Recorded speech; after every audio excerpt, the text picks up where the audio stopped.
Hey everyone, welcome back. Today I am here, I have my cup of tea, and I'm ready to record.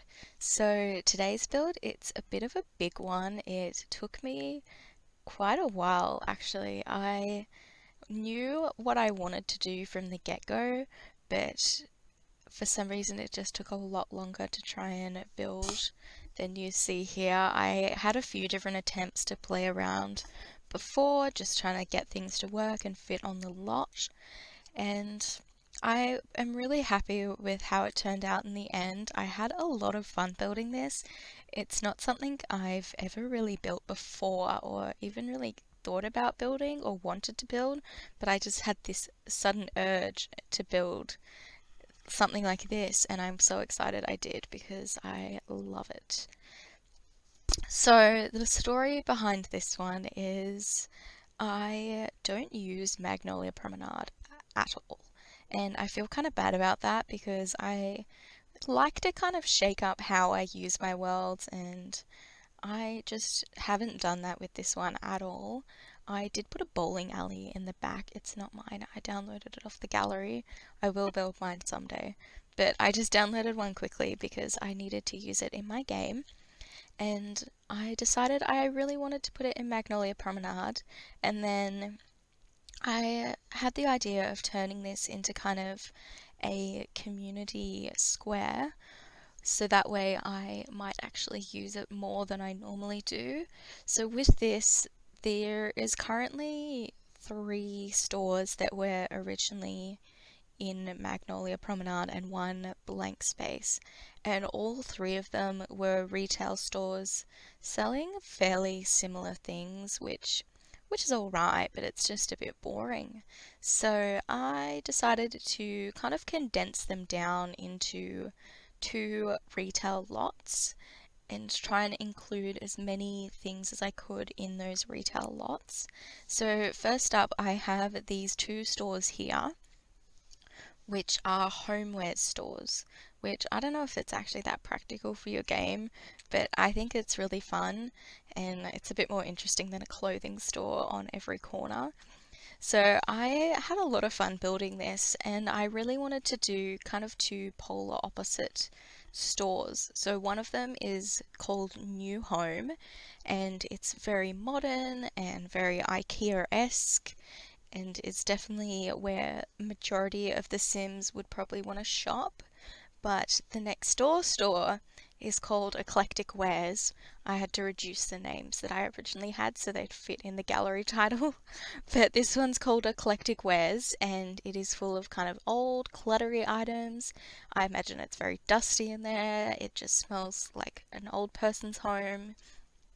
And it has lots of kind of treasures. There's a lot of kind of hidden items that you can get in the game that are sold here that you obviously get as rewards or that you have to go and collect yourself, and I thought it would be really fun to have a store that sells them all. So that's what that one's all about, and there may be even a secret vault upstairs full of the store's most treasured items. I did have a lot of fun building this. I kind of went a little bit overboard, but possibly in the best way. So hopefully you enjoy it. And we are starting on the modern home store, which I really like it. I really took a lot of inspiration from kind of Australian house stores because I've never really seen any other house stores, so I don't know what they sell.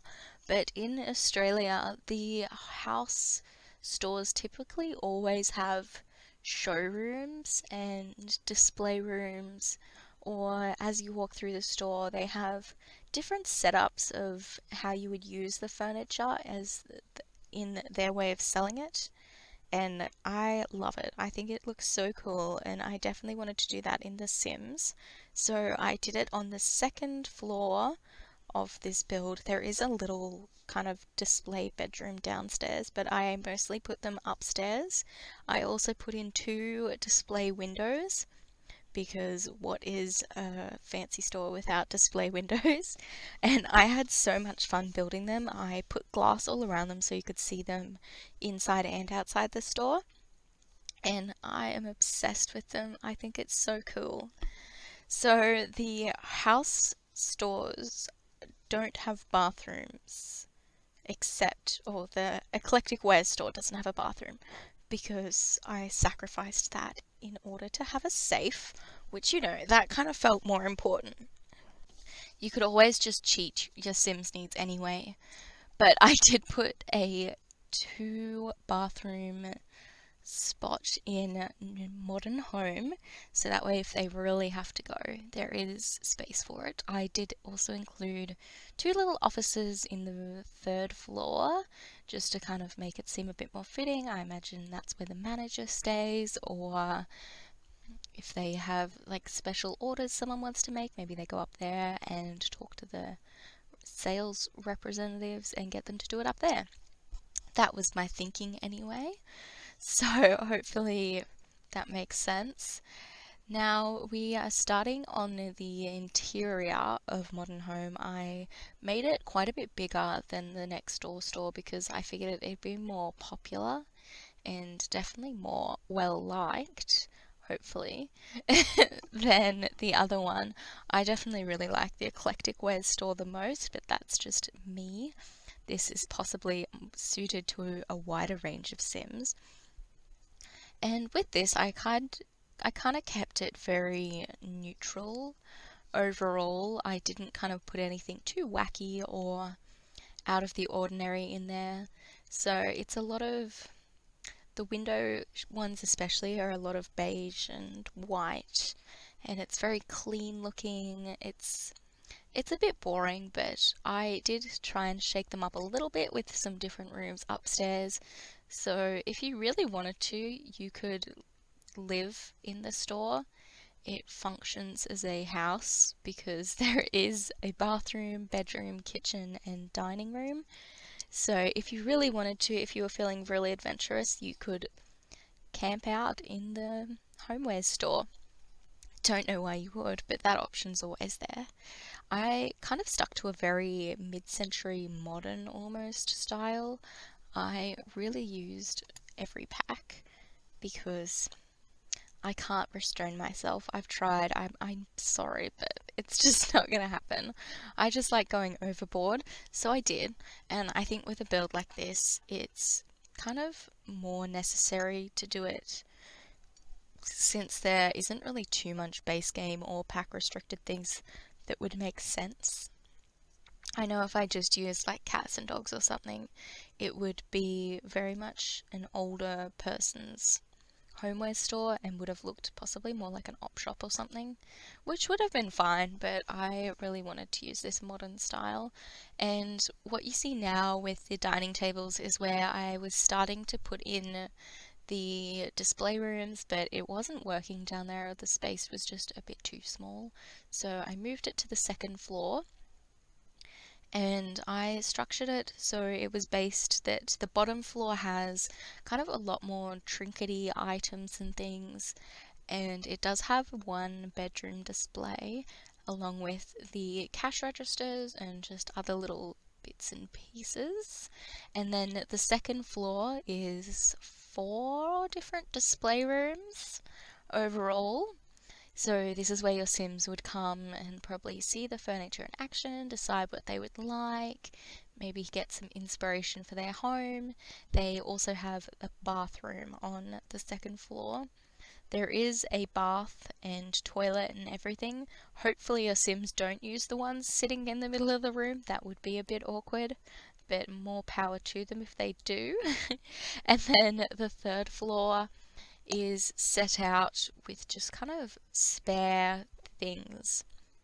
So there's kind of a row of beds upstairs, some bookshelves and dressers, just sort of things I wanted to include, but I didn't feel needed their own showroom, which does make sense as well because any furniture store you go into here, they usually have like these kind of display areas showing off like the bedroom, or like they've got a bathroom or lounge room set up, and then maybe they have a corner of the store that's a bit more cluttered and just kind of has all the items just sitting out there just for you to look at. So that was my thinking with this, and I really like how it turned out. I think it looks really fun. I don't know how often I'd actually play with this. It doesn't seem very practical to me, but it was fun to build. I really liked the dine out separators in this as well. I don't usually use them for anything because they kind of seem a bit too bulky for my liking, which that may not make sense to some people, but they're just kind of too wide. But they were perfect for this, especially with the lights that shine up on the side of them. It just fit so well with the whole overall look that I was going for, and I couldn't be more thrilled about that. So we are nearly done with this display room now. I had to cut quite a bit out because it took me a really long time. I think I spent the whole day watching this. I definitely got through like a whole season of Doctor Who. I think at this point I was up to the episode where Bill moves into a new apartment and there's the cockroaches that take people away. That episode freaked me out. I did not like that at all. I hate bugs, which is sucks because I live in Australia, so obviously there's like 1,000 bugs everywhere at all times. Speaking of bugs, I have recently realized that for a good majority of my childhood, I believed this random fact going around that you swallow 8 spiders a year. And I don't know why I believed that for the longest time, but it haunted me until one day I was like, you know what, that seems kind of fake. And so last year I like Googled it and I was like, do you actually swallow 8 spiders a year? You don't. And it's been a fear that's plagued me for so long, and it's not even a real thing. But I kind of had thought about it so much that I'd come to terms with the fact that, yeah, I swallow 8 spiders a year. And I'm so glad I don't, but I was just, I was ready to accept that that's what it was. There was nothing I could do to stop myself swallowing 8 spiders a year. I did used to try and sleep with my mouth closed and like hide under blankets so maybe the spiders couldn't get in. But obviously if they really wanted to, they could try. But anyway, that's just a bit of a fun story for you about how I'm a bit of a twit. So if you ever feel bad about believing something dumb for years, just remember that I believed that everyone swallows 8 spiders a year for an embarrassing amount of years. I am too old to be believing that, and I still do. It's still, there's still like a little part of me that's like, yeah, but what if we do swallow 8 spiders a year? I don't want to think about it because that's just terrifying. Anyway, we are working on the downstairs now because there wasn't really enough room on the second floor to include a bedroom, but I knew I really needed to have one in there because I just really wanted to show it off. I also really like using all the plants cluttered up on the dresser. I think that's really fun, and it's also quite realistic to real life because they usually have maybe like a room set up like this and then lots of little cluttery items in one spot so you can pick and choose. I'm also obsessed with the little like sale table on the second floor. I'm not sure why, but that brought me a lot of joy, just having a little kind of like Maya sale table of leftover things. Maybe they were last season's decor, who knows. And if you've been watching closely, you may have noticed the alley in the build as well, which I didn't show me building it, but this alley has a secret, and the secret is there is a hermit living there, or you can call him a hermit, but there's someone living in the alley. So I put lots of dirty posters on the walls. I put 2 bins, like 2 big bins from Eco Lifestyle. I put some fairy lights to kind of give the illusion that maybe once it was nice to walk through, but now it's been taken over by this man that lives there. So I did give him a bed, just because I feel a bit bad that he lives in an alley. And in the gallery description, I came up with the idea that this man likes to scare the customers as they leave the store. So if they try to go through the alley to get back to their car or something, then he will just hiss at them. Or if they try to go in and talk to him, or sometimes if they just walk past, he'll hiss at people, like, I don't know, a weird stray cat or something. Anyway, I just thought that was really funny. I'm not sure why I thought that was really funny, but I did. Realistically, for gameplay, you could actually have a sim live there if you just moved them into a blank lot and then set it so they just stay here all the time. It's definitely possible. They can live out of the bins and they can sleep on a little bed. I have no idea what they're going to do about a bathroom because I don't think a modern home would let them into their nice showrooms if he's all stinky. But the option's there. They could possibly sneak in at night and use the showroom bathroom, which I think would be really funny. It'd be really fun for a rags to riches sort of gameplay where you start out living in this alley and then slowly build up your home using the furniture sold in these homes. That could be really fun.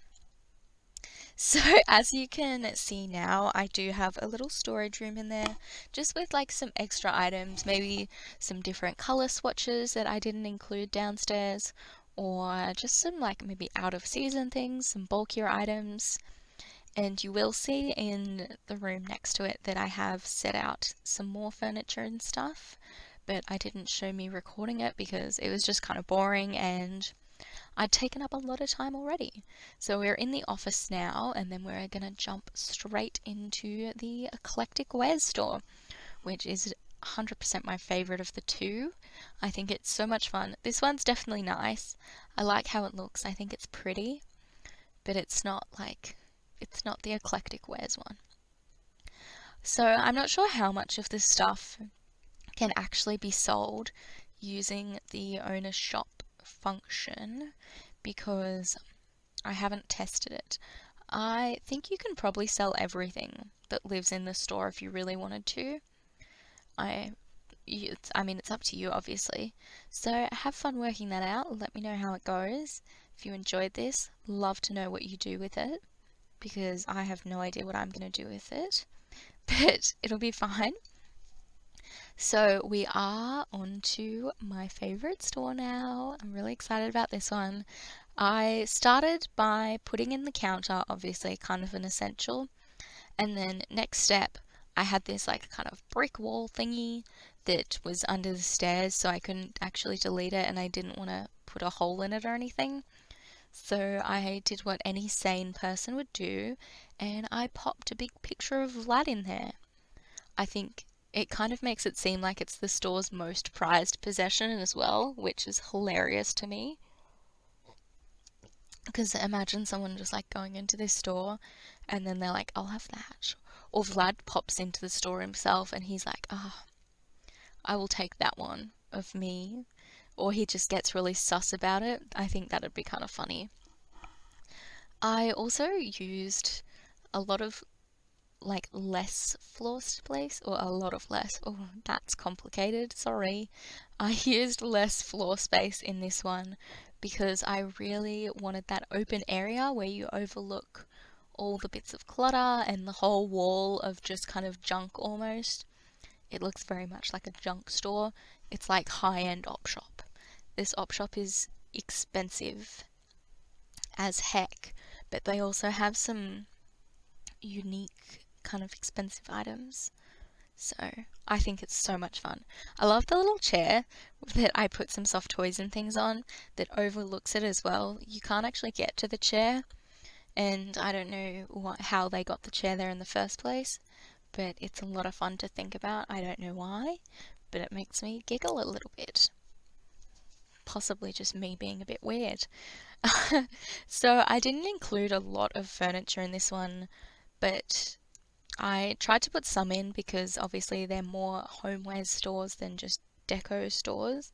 So the furniture I used was very kind of unique. I used some Realm of Magic stuff, obviously the rocking chairs, because they didn't really suit the other store's whole aesthetic it had going. But I love the rocking chairs and I think every sim should have them, so I popped them in here along with some of the base game couches. I think it's the Cordelia, Princess Cordelia, and some other set, the fancy looking ones. I popped them in. A lot of jungle adventure stuff and a lot of debug stuff actually that I used. I don't think I showed me going through debug, I might have, but I spent a long time scrolling back and forth between the debug menu to try and find cool things I could fit in, especially because this space is so cramped and little. It's kind of hard to fit a lot of items in. I definitely wasn't able to have the sort of showroom style that the other one has, which is fine. I was really happy with how this turned out, and I think it's a lot more fun to have it be very cramped than have it look very clean and nice. The best part of this build is definitely the safe upstairs. So to get to it, you have to go into the office on the 3rd floor, and then you would go in and possibly talk to the sales staff, and then they'd let you in to the safe where you can purchase any prized expensive goods that you may desire.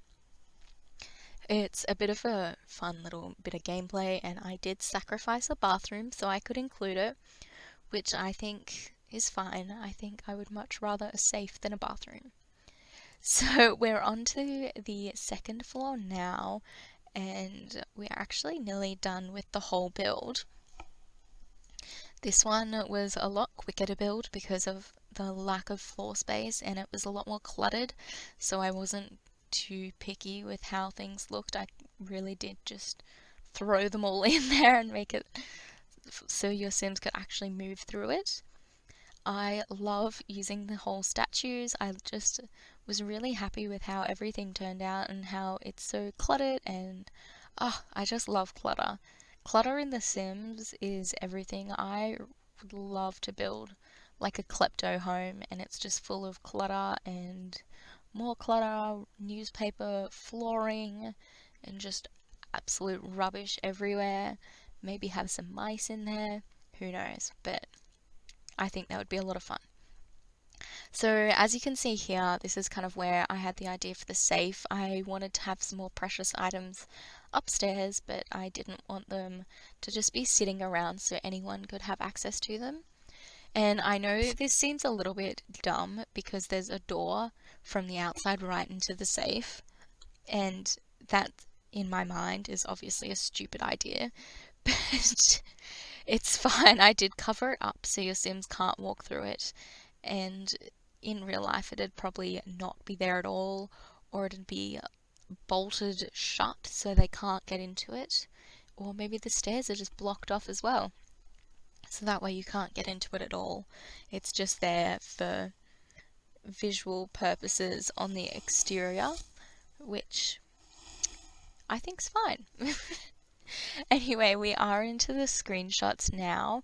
You can see here the pictures of the alley and some more pictures of how it looks on the outside, especially with the display windows, which I love. I love a good display window. I had so much fun making this, and I hope you enjoyed watching it. If you would like to download this and play with it, my Origin ID will be in the link below, and I will include any other links and things. I really hope you have a lovely day, and I will see you all in the next one. Bye!